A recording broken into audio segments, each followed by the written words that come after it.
This program is about unsolved mysteries. Whenever possible, the actual family members and police officials have participated in recreating the events. What you are about to see is not a news broadcast.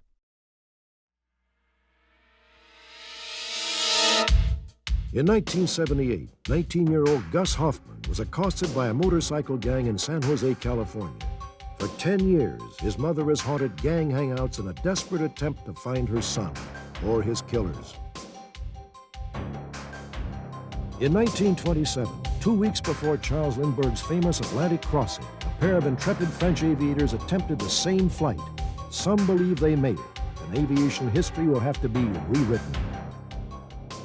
In 1987, Patsy Wright was killed by a lethal dose of strychnine in her cold medicine.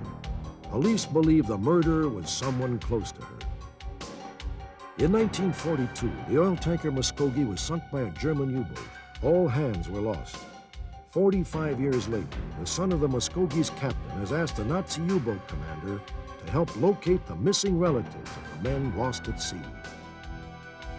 Tonight, 4 stories in which ordinary people are thrust into the most extraordinary circumstances, each needing one vital clue to solve a mystery. Perhaps someone watching tonight can help. Perhaps it's you.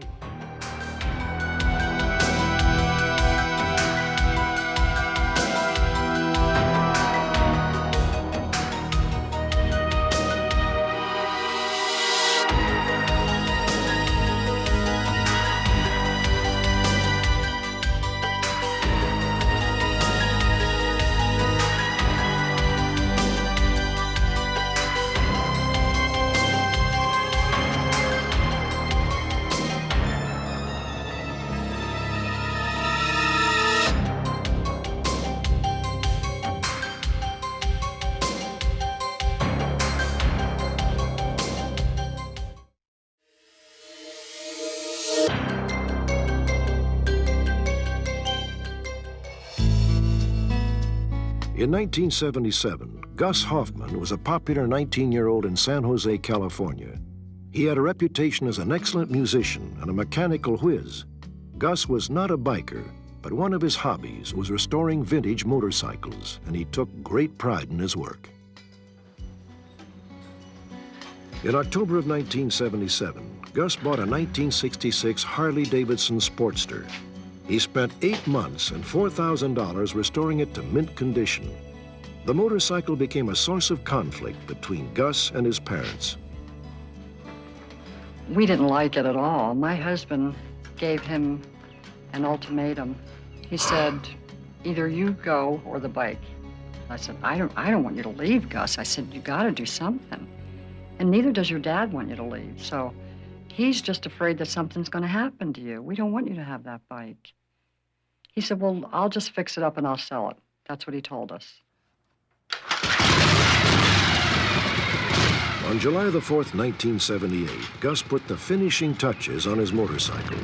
He showed it off to his brother and told him he was taking the bike out for a short ride. Gus Hoffman's family would never see him again. When Gus did not return, his mother, Rose Hoffman, called the police to report her son missing. Because they could take no action until 48 hours had passed, she started to investigate on her own. This began a 10-year quest in which Rose Hoffman never stopped trying to find out what had happened to her son. Rose has asked that an actress portray her in recreating these most painful moments. When Gus didn't return, Rose canvassed the neighborhood. She questioned one of Gus's friends who worked at a nearby gas station. But about 2 days ago, I saw him pull up on his motorcycle. There were these 2 other guys that were on choppers with him. He said that he saw Gus riding by Meridian, and he said there was 2 motorcycles in back of him and a blue Monte Carlo. And he said the reason he recognized it was because these same 2 motorcycle guys came in to the gas station, and they were like real mean to him, and so he remembered them. And they had real long hair, and they were just real tough guys that you don't fool around with. A second witness later said that the 2 bikers had stopped Gus, argued, and threatened him with chains. When Gus pulled away, they roared after him, the blue Monte Carlo in pursuit.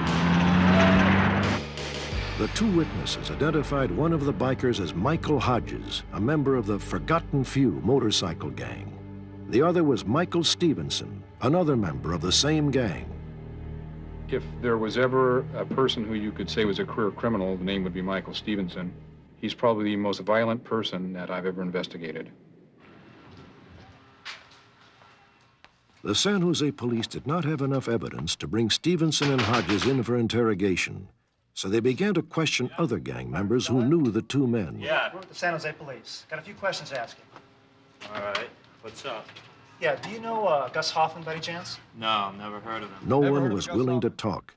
It appeared that everyone feared Michael Stevenson. Coming in now, or, well then, arrest me or, get the heck out of here.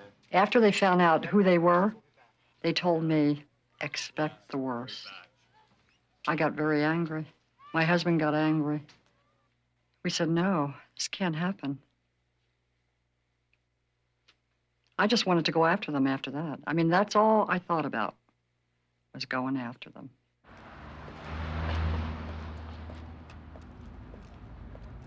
In order to turn up leads for the police, Rose and a friend named Carol Jensen went undercover to infiltrate motorcycle gang hangouts. I tried to dress like a biker person, a woman that's been around in the biker world. I wore my hair all wild and tight pants and tight jeans and heels and bracelets and I tried to look tough. It was scary, but I don't think I was afraid as I should have been. What about you? You seen this guy? No. We just let it be known that I had a loaded gun. It was not loaded, but we let him think it was, and that I would use it any moment to protect Rose. Hey guys, what's happening? Rose Hoffman spent hundreds of hours going to biker bars, different low-class establishments, soliciting information from informants, buying information when necessary. She followed up every lead which she shared with us. She and her daughters, family members, and friends covered the whole area, knocking on doors, talking to anybody that whose name they were given. The witness is in the motorhome. She doesn't want you to know who she is, so she doesn't want you to speak face to face. Rose hired a private investigator with connections to motorcycle gangs.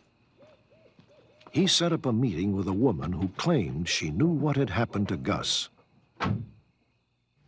I understand you have information about my son. Yes, I do. She told me that my What son was happened? dead. And she told me that my son was tortured. He was tortured for 3 to 5 days. And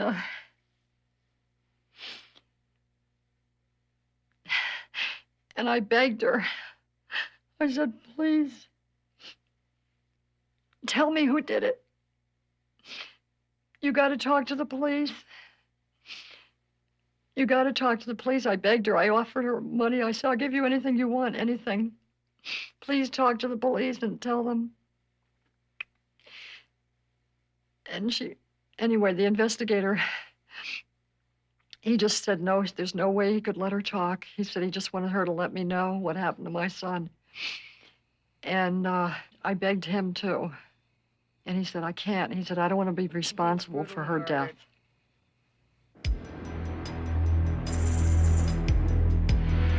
Rose now felt she knew the horrible truth of what had happened to her son, but she had no hard evidence that could lead to an arrest. I think they enticed him. I think they said, come on, let me see your bike, let me see your bike. And then he was like intimidated and said, well, because they're real rough, tough looking guys, real tough guys. And I think he was more intimidated into everything.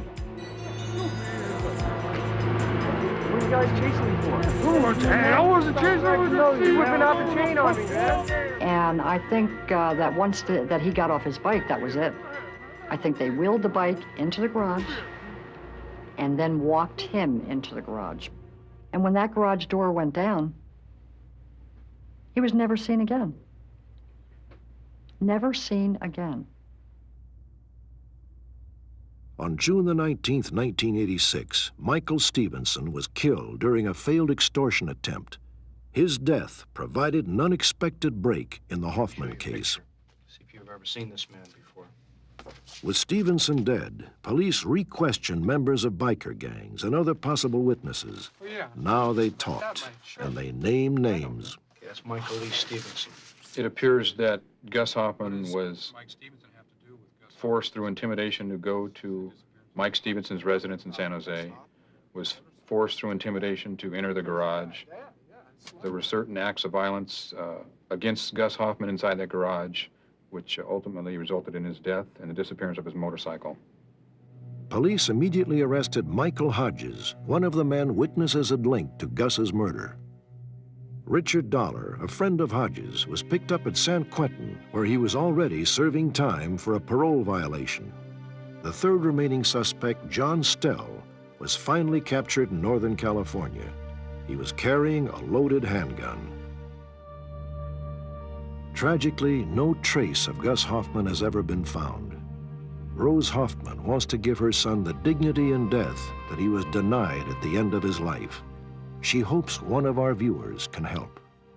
You can help me, as if anyone knows, if anybody knows where my son is. Please, I beg you, please tell the police or call me. I want my son. That's the most important thing.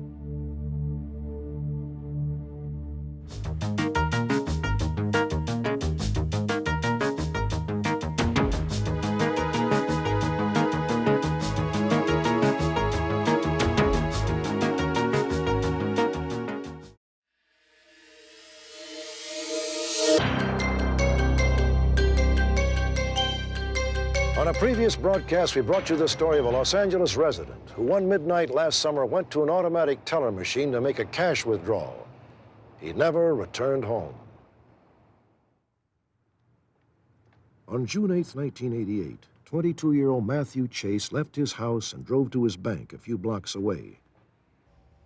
That night, a hidden camera took these photographs of an unknown man standing next to Matthew as he used the automatic teller machine. The person standing next to Matt was somewhat shorter, somewhat stockier, and overall, he shouldn't have been in the photograph. No one is going to let someone stand that close to him while they're using an ATM machine where they can see the PIN number. Police believe that Matthew was abducted in a robbery attempt and that this mysterious figure was his kidnapper.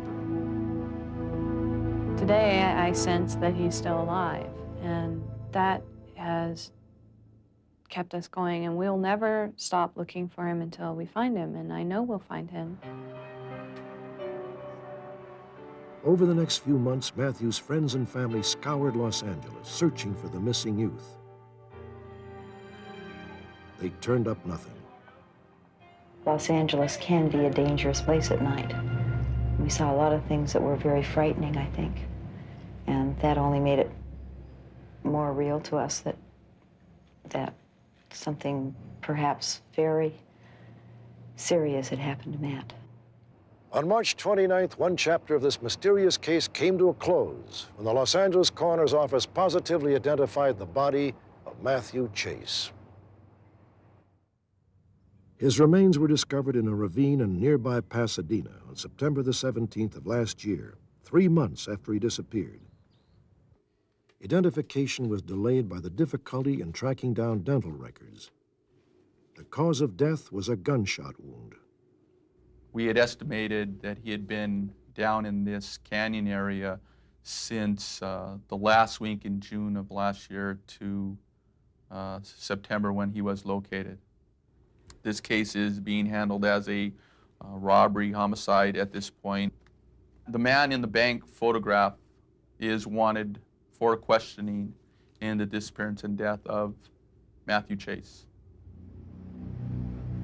This is an artist's rendering of the prime suspect in this case, based on computer enhancements of the bank photographs. Matthew's car was also stolen and later abandoned. The killer may have been seen driving this car in early June. It was a red two-door 1983 Volkswagen GTI. When this car was recovered, a blue bandana was found inside. It is thought the bandana may have belonged to the killer. I do hope to find his killer. And I think that we need to see this through, and we will see it through, and this person must be brought to justice.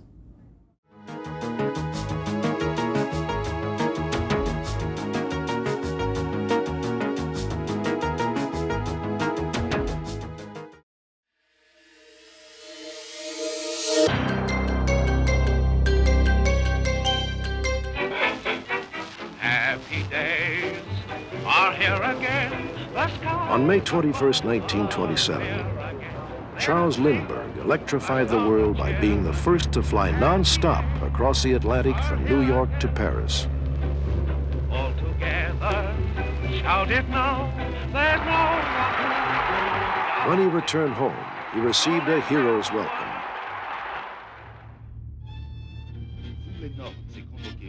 Ten days earlier, two French pilots, Charles Nungesser and François Colly, were preparing to beat Lindbergh across the Atlantic in their plane L'Oiseau Blanc, the White Bird. Their plan was to take off from an airfield near Paris and land their watertight plane in the New York harbor at the base of the Statue of Liberty. Nungesser was France's most decorated World War I pilot. Colly was the first man to fly non-stop across the Mediterranean. He had promised his wife that this would be his last adventure. As fate would have it, he kept his promise. The White Bird was last seen by escort planes as it crossed the coast of France and headed out over the vast reaches of the Atlantic. It was never seen again. Most experts assumed the plane simply crashed at sea.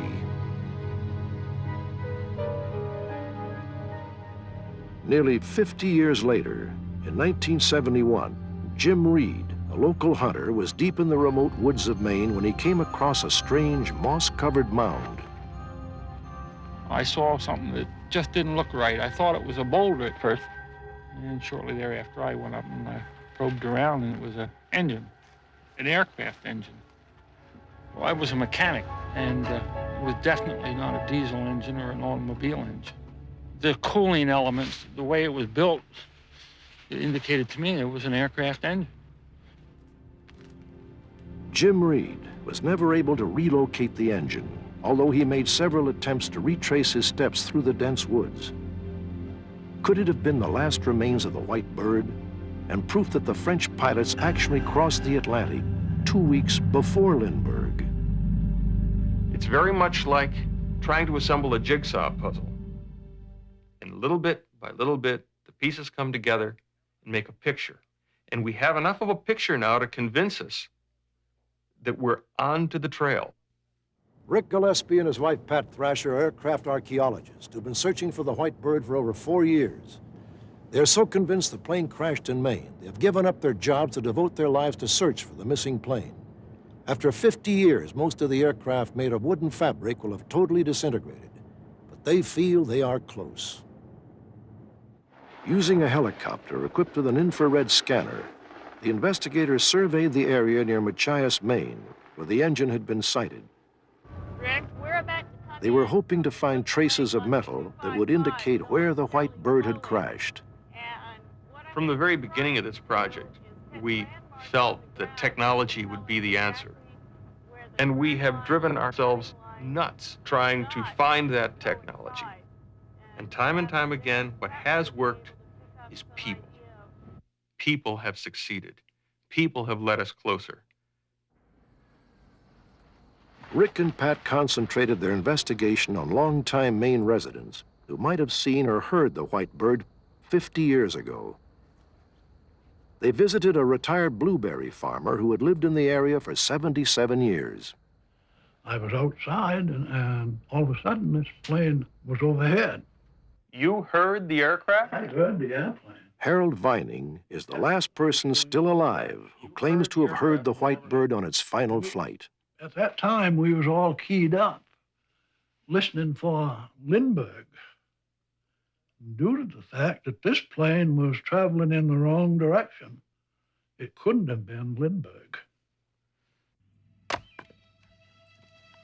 was out chopping wood when I heard this plane go over. And I honestly believe that that's the first plane that I ever heard in my life. That's why it is so outstanding in my mind.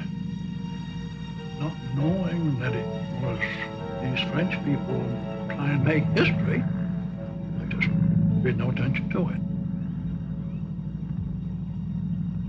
3 miles from Harold Vining's home, a young couple, Everett and Abigail Scott, heard a plane and stopped their car to listen. 2 miles away, Mary Gould was in her kitchen when she too heard the sound of a plane. It was real foggy for several days. I remember the day well. Maurice Berry's cousin, Anson Berry, was fishing when he too heard a plane fly over,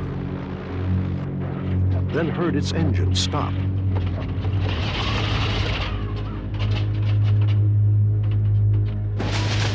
Anson said that he heard a ripping crash. I believed the man. I believed what he said. And I fully believe that that airplane is down there somewhere. You just haven't stumbled onto it. The team searched one possible crash site near where the old-timers heard the plane. There they discovered an unusual piece of wood. Hey, Pat! It turns out to be a single stalk of something that has been run through a roller, man-fashioned. The kind of generic material that would have been used for any kind of a padding purpose, but not in Maine, because it's not from Maine, and it's not even apparently from North America. Eventually, they found 23 more fragments of the same strip. Together, they formed a length of 2 meters, the exact width of the white bird's wing. We will continue on the project as long as it seems reasonable to do it. What has kept us going in the past has been that new information keeps coming out that corroborates what's come before. And there's very much a feeling of getting closer and closer and closer. Watch the ground, watch your alignment. Rick believes that there still may be a hunter who has spent time in the desolate woods near Machias, Maine, and who has seen some clue to the fate of the white bird. They intend to search until the ill-fated French plane is found. Only then will Nungesser and Coley be awarded their rightful place in the annals of aviation history.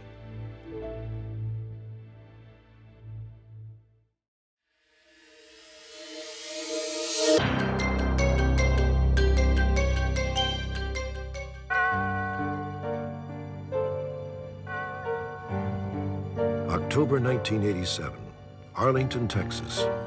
The friends and family of 43-year-old Patsy Bolton Wright mourned her tragic and unexpected death. She had died suddenly at 3 in the morning in her own bedroom, and no one knew why. You would never, ever expect that to happen because, you know, I mean, she was so alive, she was so healthy. There was nothing wrong with her. And when it happened, you're just in awe because you would never, ever have expected that to happen to her. There's not a day that goes by that we can even believe that this has happened. We can all, you know, still see Patsy coming into the room smiling, and we can hear her laugh, and, you know, it just doesn't seem real at all. 8 days after Patsy's memorial service, a routine autopsy was performed. A mass spectrometer checked for 56,000 different foreign substances in Patsy's blood samples. Suddenly, the machine showed a violent positive reaction. The lab technician immediately requested identification. Within seconds, the chilling answer came back: strychnine. Because of its horrible side effects, strychnine poisoning is considered an unusually cruel way to die. Death by strychnine is also very rare. According to a leading toxicologist, since 1950, there's only been one confirmed case of homicide by strychnine poisoning in the entire United States. In the death of Patsy Wright, the Texas authorities faced a puzzling question. How had this virulent poison entered Patsy's bloodstream? 3 a.m., the morning of Patsy's death. Steve and Sally Horning were awakened by a frantic phone call. Hello? I need to talk to Sally. What's the matter? I can't breathe. The caller was Sally's sister, Patsy Wright. Hello, Patsy? I took some cold medicine. Something's really wrong. What's the matter? What is it? Patsy? Patsy? We got to the house and parked in the driveway and went up to the front door. And, of course, the door was locked, and we couldn't get in. Patsy! She's right in the back! Patsy! Open up! It's Sally! I went around to the side. The window was open, just, I suppose, for getting fresh air in there. Opened it up, jumped through the window, came through, and I saw Patsy on the bed. In the bedroom! When we got in, she was in the bedroom. She just looked like she had kind of fainted, so I thought that's what had happened. And so we tried to get her up, and that didn't work. Operator, we need an ambulance at 3017 Home Oak in Arlington immediately. My sister's not breathing. I worked on both her heart and mouth-to-mouth resuscitation. During that, a lot of green fluid came up from her, and I would continually spit that out onto the bed, or there was a towel there, as I remember. Sometime after that, the medics came. When's the last time y'all talked to her? About 3 o'clock this morning, and she just stopped talking to us. We think the phone dropped, and we rushed over here as quick as we could. This way y'all found her? Yes. We at first thought that she was responding because I could see the monitor going up and down, but it was every time they were pushing on her chest that's what it was. Coming down. Down.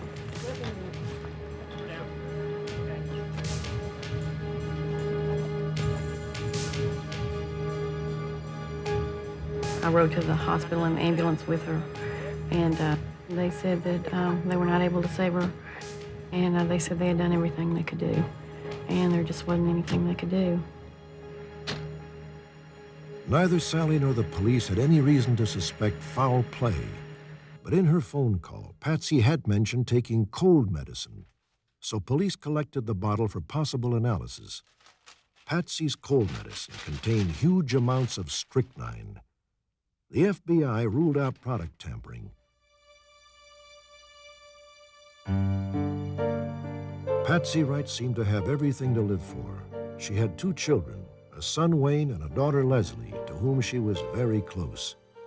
Patsy and her sister Sally were successful businesswomen. They owned 2 wax museums worth over $6 million. Also, Patsy had just bought 3 prize quarter horses, and she planned to train them herself. In my professional opinion, it's highly unlikely that Patsy committed suicide or was a high risk for suicide. Sergeant J. Gustafson of the Arlington, Texas Police began to investigate Patsy's death as a murder. He had 2 clues which made him think that the murderer was probably someone Patsy knew very well. First, Patsy's burglar alarm had not been set on the night she died. Secondly, only those close to Patsy knew it was her habit to take nighttime gold medicine when she had trouble sleeping. I can pretty much say that this case involves someone that knew Patsy, knew her habits, and then I have to put together motive and opportunity. The first people Sergeant Gustafson questioned were Patsy's sister and brother-in-law, Sally and Steve Horning.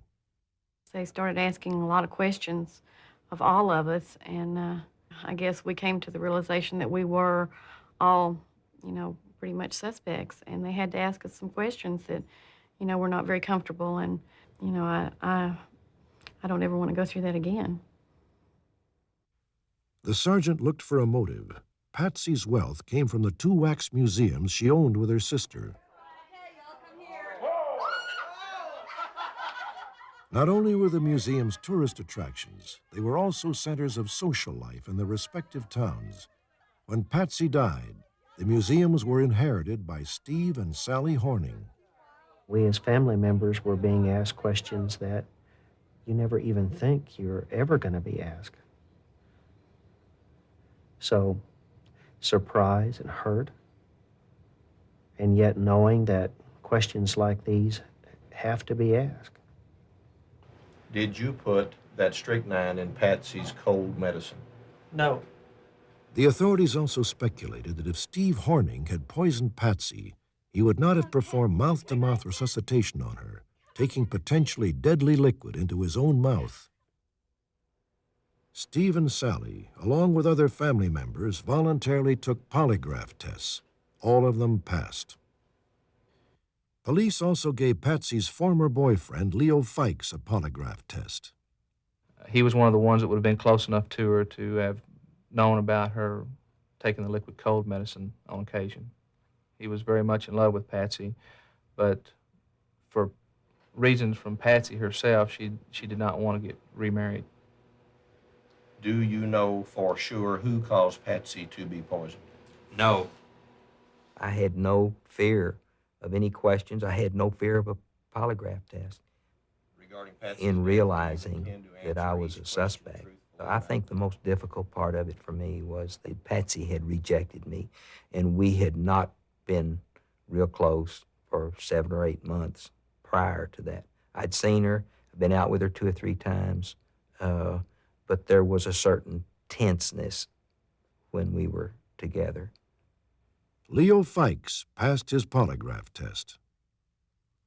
Patsy's ex-husband, Robert Cox, was another person questioned by the police. Patsy had obtained a restraining order against Cox during their separation because she claimed he was harassing her. I had some people give me statements that Patsy had some fears of her ex-husband, Bob Cox. I understand that there are times that Patsy believed that Bob Cox had driven by or parked close to her house.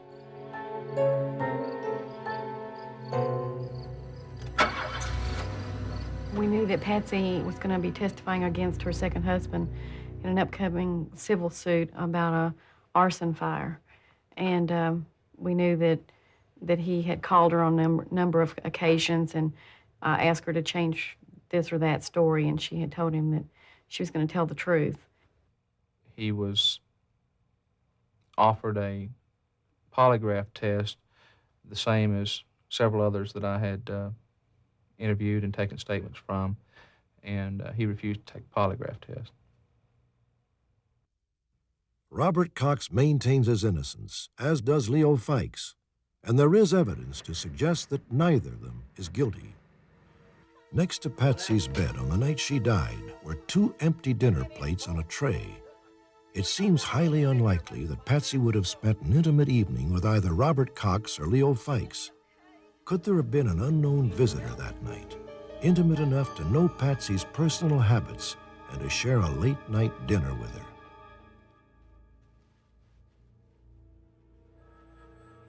The day after Patsy died, her daughter Leslie received a strange phone call. No, if she's not right now, I'm going to take a message. I said, hello, and this person asked for my mother. And I said, well, she's not here right now. You know, could I take a message? And this person persisted in wanting to talk with her. Well, she passed away yesterday. She said something to the effect that, well, good, I wanted her dead, or something like that. I don't know if it was a prank phone call, if it meant something. Maybe somebody wanted to find out if she had died by taking the cold medicine with the poison in it. You know, it could be totally unrelated. It could be related, I don't know. The authorities are still convinced that the murderer is someone who knew Patsy well. Appreciate it. It's frightening because we do know that somebody knew her very well and knew her habits and was close enough to her to know how to get in and to use that cold medicine. So it is very frightening, and we are afraid that we do know the person pretty well. It's a hard thing for, I guess, my brother and I, just from the point that this person knew her very well, and we obviously have to know them just because we were such a big part of my mother's life that we knew most of the people that she did know. And it's hard just because you don't really know who to trust anymore.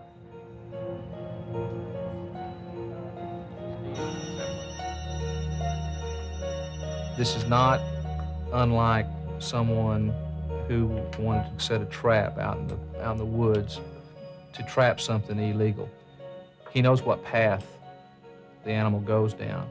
He knows if he sets a trap and walks away from it that he can be alone, he can be in a crowd of people when the trap goes off. What we've got is Patsy home alone. She decided to take medication that night, and that medication was like a trap. It was laced with strychnine poisoning.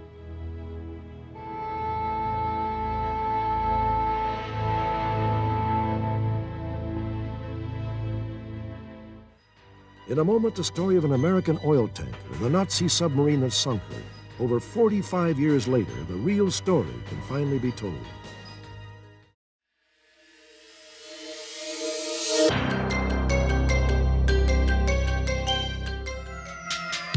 December 7th, 1941.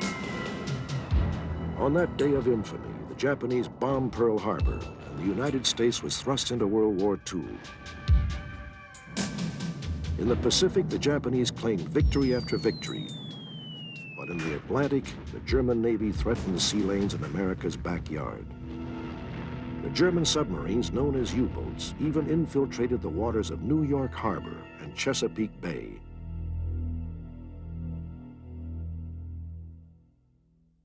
In 1941, 39-year-old William Betts, a father of 2 boys, was captain of the Muskogee, a tanker that transported crude oil up and down the Atlantic coast. The oil was vital to the burgeoning war effort. Because Betts had no time to go home to his family, Ellen, his wife, would go to him. On February 2nd, 1942, 2 months after Pearl Harbor, the Muskogee was preparing to leave its home port. William and Ellen exchanged what would be their final farewells. Ellen returned home to her sons and waited for word of her husband. Are you Mrs. Betts? I have a telegram for Mrs. William Betts.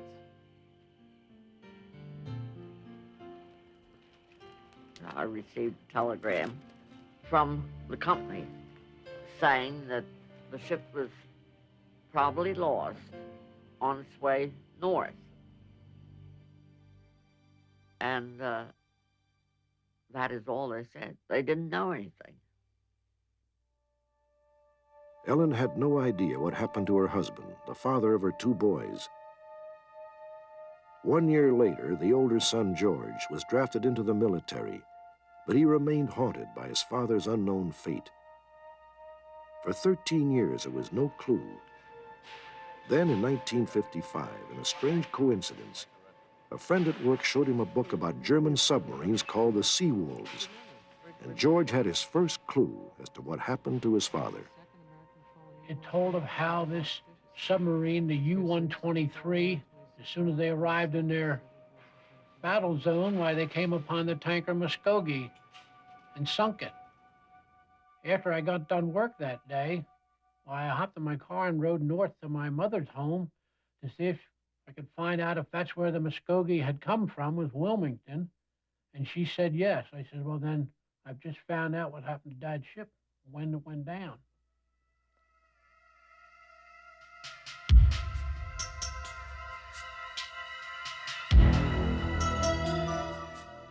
The Muskogee was just one of the 413 ships sunk by German U-boats in 1942. 29,000 merchant sailors lost their lives. Among them, the 34 missing mariners of the SS Muskogee. These are photographs taken from the deck of the German submarine, the U-123, only minutes after it torpedoed the Muskogee. They were taken by a German war correspondent and show 7 survivors from William Bett's ship. All 7 would perish at sea. These photographs took George Betts an important step closer to uncovering the complete story of his father's death. As George learned more about the last moments of the Muskogee, he began to develop a bond with this merchant marine captain he never really knew. By learning about his father's death, he was establishing a closeness they never shared in life. Well, it was fascinating to see the pictures at last. And it made me feel closer to my dad's demise when I saw the pictures here in the book. I naturally looked to see if I could recognize my father on the raft, but I didn't see him there, and I could quite understand it because the basic rules of sea are that the captain sees that all able-bodied men are off the vessel before he leaves it. So therefore, I felt it was a safe assumption that my dad went down with his ship. In 1979, George contacted the National Archives in Washington, D.C., and obtained a microfilm copy of German war records, including the captain's log of the U-123. Of course, it was in German, but I could see the American name of the Muskogee ship sunk, and I could read some of the fact that the ship was being fired on. Then I could see where the Muskogee was on that plotting chart, and it would show the day, and he even had it marked on there like SS Muskogee gesunken, meaning they'd sunk the ship. Captain Reinhard Hartigan commanded the U-123 through most of the war. He sunk 23 Allied ships totaling 200,000 tons and was personally congratulated by Adolf Hitler. Only 1 out of 10 U-boat personnel survived the war. Reinhard Hartigan was among them. After the war, he was elected to the West German Parliament and served 32 years. George began writing to Hartigan, and they agreed to meet in Canada. And I was all for it. At long last, I thought, I'm now going to talk to this man. I had no animosity toward him. That's the way I felt. I felt here's one World War II veteran that was on one side and one World War II veteran that was on the other side. And in our cases, we were 2 of the lucky ones that survived the battles. In October of 1987, the 2 met. Reinhard Hartigan gave George a chilling eyewitness report of the last moments of the Muskogee. In the morning of the 22nd of March in 1942, I saw steam and some masts, and then I tried to get in front of the course of the ship. The ship was zigzagging a little bit of nearly 15 degrees to every side. After nearly 2 hours, I was in a good position, and then I dived. And then I shot a torpedo with my stern tube. This torpedo hit in the engine room of the tanker. Therefore, the tanker didn't burn, and she sank very quick. In a minute, it was all over, and it was too short for the crew to take lifeboats to the water, and therefore there were only 2 rafts. I gave the crew on the raft food and water, cigarettes, and told them their position. I thought the next day a ship will find the rafts. And so it was very sad information for me to learn from George Betts that no one of the crew was rescued. Now that George knew the truth about the Muskogee, he was determined to let the families of the other crew members share in his knowledge. He managed to contact 8 families. In September of 1988, he drove over 200 miles to meet with the family of Clifford Chesley, the radio man of the Muskogee. Clifford was 26 when he perished at sea. Now there's a picture of the ship going down from the deck, the bridge of the... The Chesley family had no idea what had happened to Clifford. Thanks to George, for the first time, the Chesleys learned the fate of their loved one, 46 years earlier. We just assumed that it was either a storm or something that the ship was missing. Up till now, we didn't even know actually if it went down. I mean, there were so many prisoner of wars and MIAs now. Could have happened the same thing back then. One day I almost thought I saw him walking across the street. You know, they say everyone has a double. I almost ran over. And I just was wondering, you know, where he could be. Now that I know, it definitely was the sinking of the boat, and he's gone. Definitely will relieve my mind to say, you know, my oldest brother, and that's how he's gone. It's just a little more peace, that finally knowing what really did happen. Of the 7 men in this photograph, 3 have been identified. They are third mate Nathaniel Foster, chief mate Morgan Finucane, and able-bodied seaman Anthony Sousa. The other 4 have never been identified, but they are among these 34 men who disappeared on board the Muskogee. Like so many brave men who served in the Merchant Marine, they died unheralded, unrecognized until now.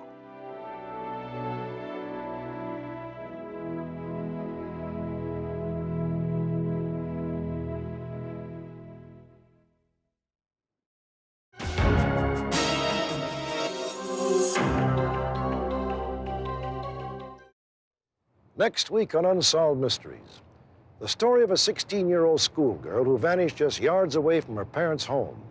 A year later, she may have been 1,000 miles away in South Carolina. Then she disappeared again. Perhaps you can help find Carrie Lynn Nixon. Also, a fascinating treasure hunt in New Mexico.